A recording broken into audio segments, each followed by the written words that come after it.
Welcome back. This is Ann Mazinga with Retail Field Report, and we are continuing our People of Retail conversation with the one and only Andreas Hoerning, the CEO of Westwing. Andreas and I just got off stage, and we are going to tell you all about that session. Before we do, just a quick note, and thank you to Miracle for helping us bring you all of the interviews that we'll be bringing you with retailers and brands. Today, we are in booth F51, so come stop by and see us, and a big thank you to Miracle. All right, Andres. I had a few takeaways from our session today that I thought were really important to address for the audience. We were talking about unified commerce, and of course with your brand Westwing, how you are approaching that from being a digitally native retailer and moving into stores. Right. What were some of the things that you shared were the key components to success as you are moving from a digital retailer to a physical retailer? I think the core question is the one about value add for the customer and in the end obviously for your business, for the shareholders of your business, etc. Because you want to be moving into a certain space because in the end you believe that you could also make money from it, right? But the key question to answer is, what's in it for the customer? And I typically think about it in two tiers. Like the one is kind of directly linked to your product. So what's your product about? And what will a physical experience, it could be a store, it could also be something else, but physical experience, what will it add to the customer journey, right? Yeah. So in our case, we're in home. So it's quite obvious that if you are thinking about buying a new sofa, for instance, that a physical experience makes a lot of sense per se. So that's relatively easy to answer. The second one is a bit harder to answer, is what do you want to add in terms of experience and connection with the customer? Mm-hmm. And there you definitely have to come up with something that is special and that is very on brand, but it's going to be very different maybe to what you do digitally. You have to kind of find the story that you tell digitally also offline. So there's two things, product related and experience related. Those are the two starting points, I would say. The thing that I found most interesting is, obviously we talked about before, you being a social first retailer, and that really being a key platform where people are discovering Westwing product. But what I thought that you described so beautifully on stage was, the requirements for the store to be able to react and respond as quickly as you do in a digital platform. Yeah. So tell us a little bit about how you're doing that, because it's hard for a lot of retailers to concept and justify, okay, how do I dedicate space that goes beyond just being like a place for me to take photos for Instagram?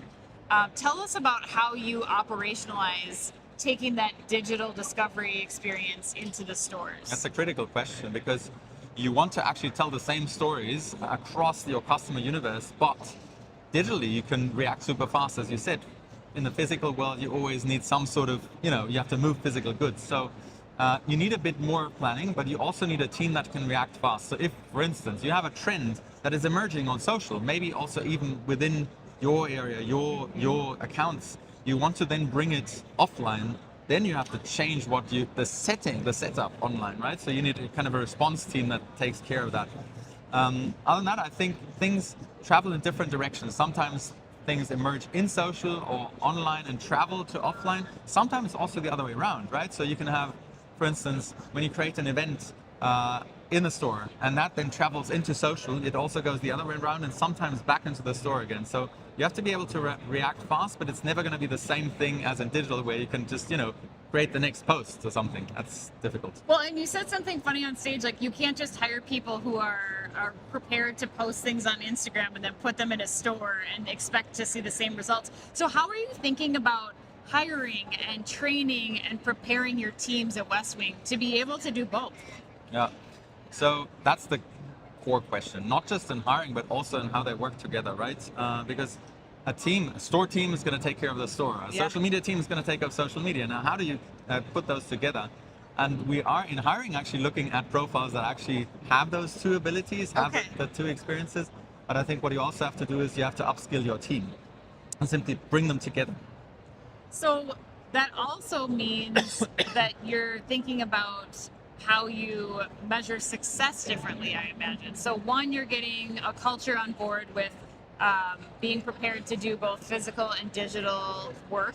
Great. But then also tell us a little bit about, because that was another takeaway from this last session that I thought was so important, is when you're approaching building stores, you have to rethink the KPIs that you had in a digital environment and the ones that you'd have in a physical only environment. So tell us a little bit about how you're doing that at Westwing. Yeah, so the obvious KPIs that you're going to measure is top line, bottom line of the store itself, right?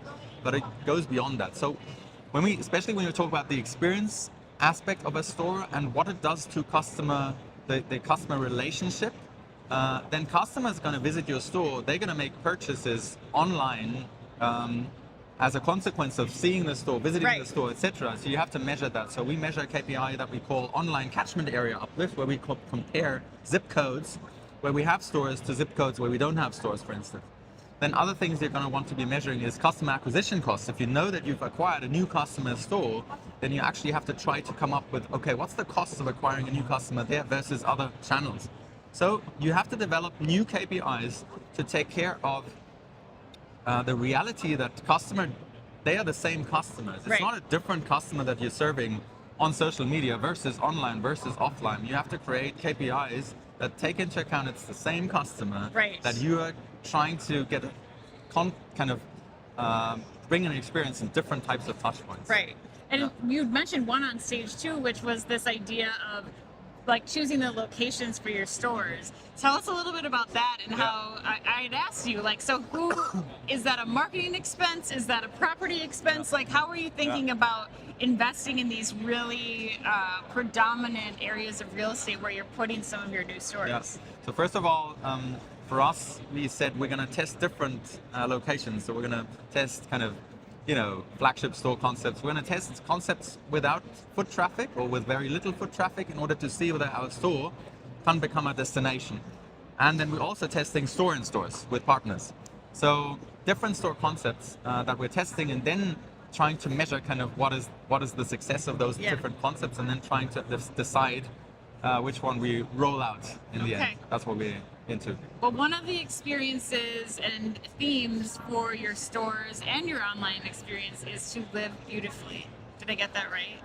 Yeah, we say live beautiful. It's kind Live of beautiful. I know it's grammatically not correct. No, live beautiful. Live beautiful. Tell us a little bit about what that Yes. looks like. I want to talk about product for a little while because I have to say, what everybody coming out of our session today was like, have you tried the Westwing product? It's beautiful. The team from Sephora, who we interviewed right before, was complimenting the Westwing product. What can we expect this year, and what are you excited about when it comes from the design perspective? Let's have some fun talking about that. That's so kind of you. Thank you, Anne, for the nice words. So that's the core of what we do is product, right? Because that's where it starts with, that's where it ends with. It's fantastic if you have great stores, if you have great Instagram, but in the end, the product has to be unique. It has to be something that adds to the value at home. What we try to focus on making homes more beautiful without being overly expensive, so that you can live in style. If you're a design lover, our place is the one to go to, and we are relatively fast on bringing new fabrics, bringing new colors, etc. into our assortment to just make your home and with that your life more beautiful. What's your favorite product? If I were to pack up and take a piece of furniture home with me on the plane back to Minnesota. A piece of furniture, that's going to be tricky because that's going to be a sofa that I'm going to recommend to you. No, but seriously, my favorite product is the Lennon sofa. It's our best-selling sofa. It's super loungy. Yeah, how many have you sold? Like 50,000 we've sold 50,000 only online without having stores already. Oh my gosh. And what makes it so special, it is the centerpiece of our family's home. Yeah. So, my 2-year-old son is jumping up and down on the sofa. I've slept on the sofa when, when you have little kids, then sometimes you have to Right. So the sofa is the place to be for us. And I'd love to serve you in Minneapolis. I would love that knows? too. I'd Maybe love one that day. too. At some point in time, or I'll just move to Europe and then I'll get that might be the backup plan. Well, Andreas, thank you so much for all of the participation that you've done for Retail Field Report here. Thanks for this session this morning. If people want to find the product, where do they go? They go to westwing.com on Instagram or westwing.com, and then you have 23 different country sites within Europe. If you're English speaking, westwing.co.uk. All right. Thank you so much, Anne. Yes, of course. Thank you so much to Andreas. Thank you to the folks at Miracle. We'll be here all day, F51. And until next time, stay curious.